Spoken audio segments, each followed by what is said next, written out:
उससे ज्यादा खुशी बिहार वासियों को है। इसलिए है क्योंकि मां जानकी का मायका है, यहां पे तो और भी अच्छा है।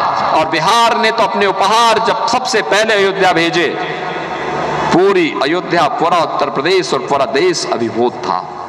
मां जानकी के मायके से उपहार आया है रामलला मंदिर के लिए।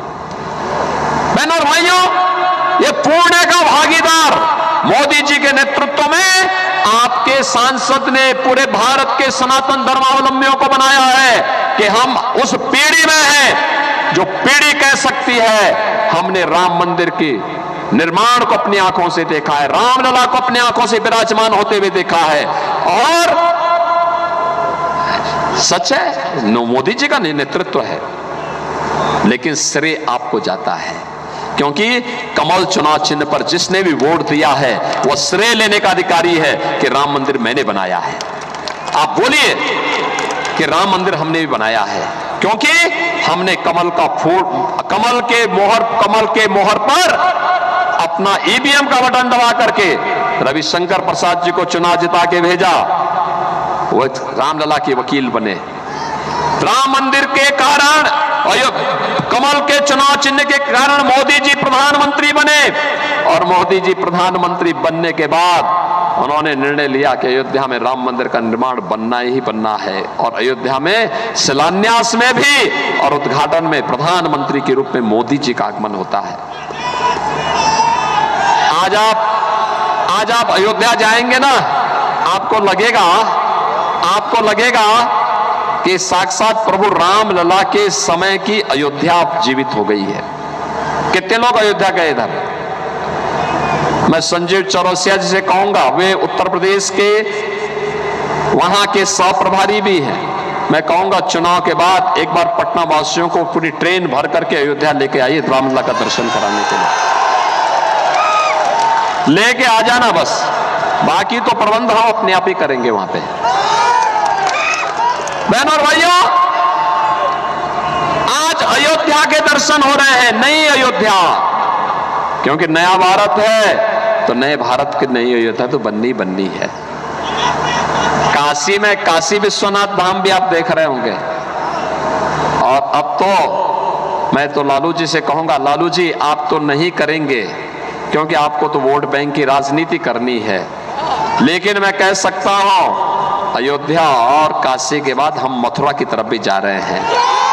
हमारे कृष्ण कन्हैया भी अब इंतजार नहीं करने वाले हैं।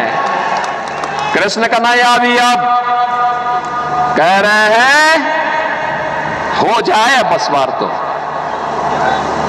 नया भारत, एक ऐसा भारत जो भारत गुलामी के एक एक चिन्ह को समाप्त करके आत्मनिर्भर और विकसित भारत बनेगा। बहनों और भाइयों, आप कितने सौभाग्यशाली हैं। आतंकवाद की ताबूत पर अंतिम कील ठोकने का कार्य जब प्रधानमंत्री मोदी जी ने किया, धारा 370 को हटाकर, तो उसमें भी आपका ही सांसद मंत्री के रूप में हस्ताक्षर करता है, कानून मंत्री के रूप में। और कोर्ट में भी इस लड़ाई को लड़ने के लिए आगे रहता है। ये भी आपके लिए इस गौरव की बात होनी चाहिए।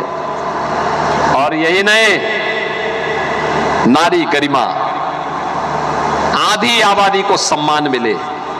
मोदी जी ने तो नारी शक्ति वंदन अधिनियम, देश की नई संसद में पहला अधिनियम कोई पारित हुआ तो यह अधिनियम पारित हुआ। लेकिन इससे पहले 3 तलाक की कुप्रथा को सदैव के लिए समाप्त किया। और इस मामले को भी आगे बढ़ाने का कार्य किसी ने किया है, आपके सांसद रविशंकर प्रसाद जी ने किया है। तो एक साथ कई श्रेय, अरे विकास की तो सौगात मिली है। इतिहास जब लिखा जाएगा इस नए भारत का, तो पाटलिपुत्र गौरव के साथ कहेगा हमारा वोट भी तो 3 तलाक की कुप्रथा को समाप्त करने के लिए गया था। पाटलिपुत्र भी तो कहेगा कि हमारा सांसद उसको लीड कर रहा था जब कश्मीर में धारा 370 समाप्त हो रही थी। अयोध्या में रामलला जब विराजमान हो रहे थे, उस मुकदमे को पैरवी करने को लेकर के हमारा सांसद अग्रिम पंक्ति में खड़ा होकर के रामलला के वकील के रूप में सुप्रीम कोर्ट में खड़ा हुआ था। बहनों और भाइयों, ये गौरव सबको नहीं प्राप्त होता है, ईश्वर किसी किसी को ये गौरव देता है। और इसीलिए मैं आज आपके पास आया हूं। ये नया भारत मोदी जी के नेतृत्व में, और मोदी जी ने तो घोषणा की है, हम तीसरी बार आपसे समर्थन इसलिए मांगना चाहते हैं क्योंकि अगले 3 वर्ष में भारत को दुनिया की तीसरी अर्थव्यवस्था बनाने के लिए आपसे मोदी जी समर्थन मांग रहे हैं। 2047 में भारत दुनिया की एक महाशक्ति हो, आत्मनिर्भर और विकसित भारत के लिए आपसे समर्थन मांग रहे हैं। मैं पूछना चाहता हूं, कांग्रेस और आरजेडी का जो गठबंधन, चुनावी गठबंधन किया है, इनके लिए सत्ता किसके लिए चाहिए? क्या ये देश के लिए, आत्मनिर्भर भारत के लिए लड़ेंगे क्या? नहीं, ये अपने परिवार के लिए काम करेंगे, अपने परिवार का पेट भरेंगे। ये चुनाव मोदी जी के लिए, रविशंकर प्रसाद जी के लिए चुनाव देश के लिए चुनाव है, देश के निर्माण के लिए है, आपकी पीढ़ी को बनाने के लिए है, आने वाली पीढ़ी के भविष्य को उज्जवल बनाने का चुनाव है। और कांग्रेस और आरजेडी के लिए चुनाव अपने परिवार के लिए है। याद करिए, देश में जब भी संकट आता है, भाई बहन की जोड़ी तो देश छोड़ करके चली जाती है ना। कोरोना कालखंड में क्या इन भाई बहन की जोड़ी को आपने देखा था क्या? देखा था क्या?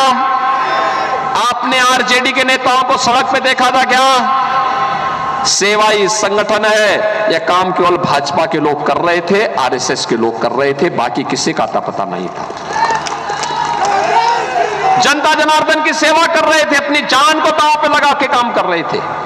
और उत्तर प्रदेश में जब दिल्ली में आम आदमी पार्टी ने, इसी इंडिया गठबंधन का वह पार्ट है, जब वहां के पानी के कनेक्शन और उनके राशन कार्ड बंद किए, उनको वहां से जबरन निकालने का काम किया, तो मैंने तो 14,000 बसेस लगाई।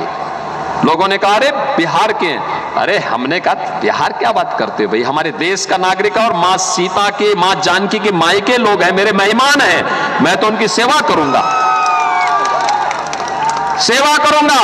उत्तर प्रदेश में जब तक जितने दिन रहना चाहेंगे उनकी सेवा होगी, उनके लिए खाने पाने की व्यवस्था करूंगा, उनके उपचार की व्यवस्था करूंगा, उनके लिए हर प्रकार की सुविधा दूंगा। कोई भी उसमें उनके साथ भेदभाव नहीं कर सकता है।